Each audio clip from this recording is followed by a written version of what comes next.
Today on Book Break we are reigniting the age-old rivalry between dog people and cat people. This video is going to be full of recommendations of books for cat people, but dog people, your turn is coming next week, so hang in there. Confession, I'm more of a dog person myself, but I do love a good cat book. So leave a dog or a cat emoji in the comments below to let us know which one you are, or maybe you love both. That's even better.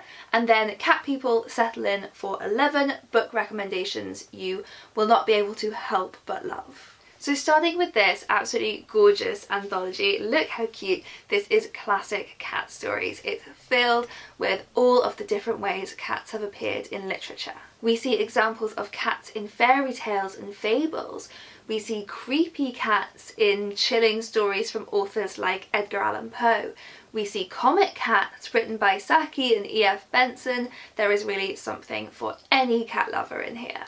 The Guest Cat by Takashi Hiraide is a novel translated from Japanese, and cats are actually a good luck symbol in Japan, so there are loads of brilliant Japanese cat-centered books, and I'm going to recommend quite a few of them in this video, starting with this one. The Guest Cat is about a couple in their 30s who have really run out of things to say to each other until the day a cat shows up in their kitchen, bringing small joys back into their lives. If Cats Disappeared from the Wild by Genki Kawamura asks the question, where would we be without cats? So this is about a man who discovers that he has a terminal illness and he makes a deal with the devil.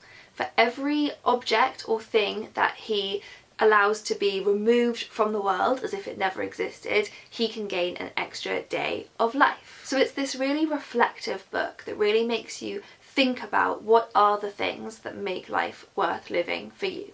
And for a lot of people, the answer will be cats. The Traveling Cat Chronicles by Hiro Arakawa has been a really popular one. This is about a cat called Nana who goes on a road trip with his beloved owner Satoru as he goes to visit 3 old friends from his youth, but he won't say why. So together this pair travel through Japan's changing seasons and scenery, but when Nana realises why they're going on this trip, his little heart might break, and possibly yours might too. The Cat Who Saved Books by Sosuke Natsukawa is coming out later in the year in September, so get those pre-orders in now. This one is about a high school student called Rintaro who is left in charge of the bookshop that his grandfather owned, and then he meets a talking cat called Tiger who needs Rintaro's help on a mission to save books. And then one more set in Japan, The Cat with 3 Passports by C.J. Fentiman is a memoir about C.J. Fentiman's time living in Japan and how she was inspired to stay for the sake of a stray cat. So the subtitle of the memoir is What a Japanese Cat Taught Me About an Old Culture and New Beginnings.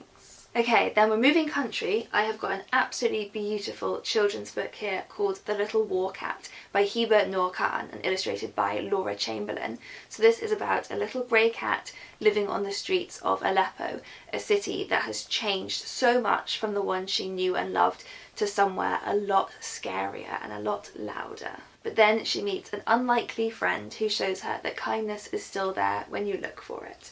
So it's absolutely stunning, really heartwarming with these beautiful illustrations. Here's our gorgeous little cat meeting a new kind friend. Then going back to a classic children's book that I grew up with, Gobelino the Witch's Cat by Ursula Moray Williams. This is the story of Gobelino, who doesn't want to be a witch's cat. He doesn't want to turn mice into toads, he doesn't want to have sparky whispers, he just wants a family and a home of his own. The Last House on Needless Street by Katrina Ward has been quite buzzy recently, and this is a very hard to define book.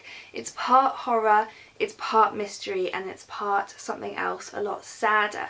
But one of the strangest things about it is that some of the chapters are narrated by Olivia, who is the main character's cat. So throughout the book, Olivia gives her perspective on the strange goings-on inside the last house on Needless Street, and Olivia turns out to not quite be who you think.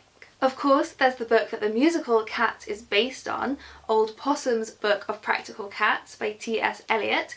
This one is a collection of whimsical poems that T.S. Eliot wrote for his godchildren about various cats and their distinct personalities. For my last book recommendation, I'm going a little off-piste, but this is a book that might be useful for cat people, and you might find this relatable or not. But according to a survey done by the University of Texas, cat people are more likely to worry about things than dog people. So a book that might improve your life is 10 to Zen by Owen O'Kane.